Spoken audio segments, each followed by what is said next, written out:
तिकडे एकदा कथेला गेलतो.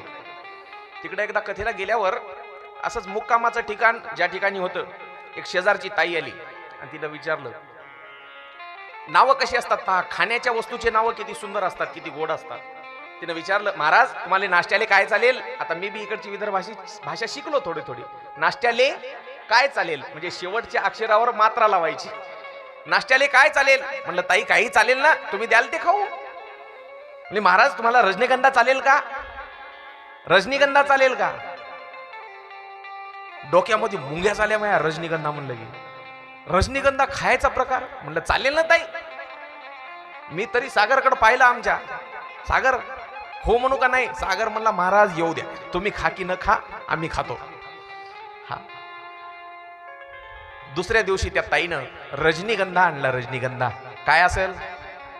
असे एका कटोरीमध्ये प्लेटमध्ये झाकून आणलं मस्त पद्धतशीर आणि प्लेटमध्ये वाढलं. काय असेल हो?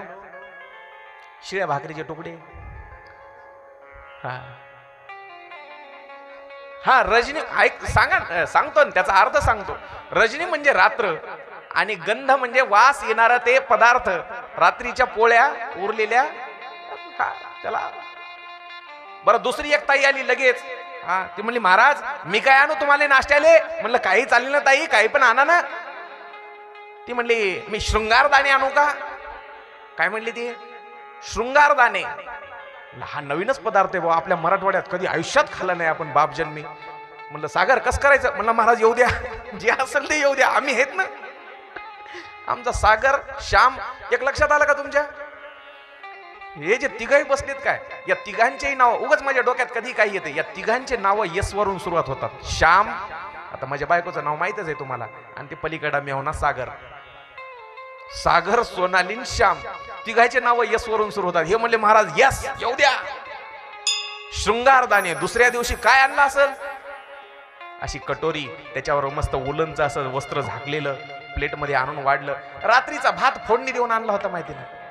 शृंगार करून त्याला मस्त कोथिंबीर, थोडेसे डाळिंबाचे दाणे, असं त्याला शृंगार करून आणला. तांदळाचे दाणे पण शृंगार करून आणलेले, शृंगार दाणे. म्हणून नाव चांगले असले पाहिजे. गुण कशी का असं ना, खायला काही असू द्या पण त्याचं नाव चांगलं. ऐका, हा ती जी कोणाची कथा सांगत होतो मी, त्याच्या बायकोची, काय नाव तिचं? वृंदा. हा, फार तिचा स्वभाव जो आहे, स्वभाव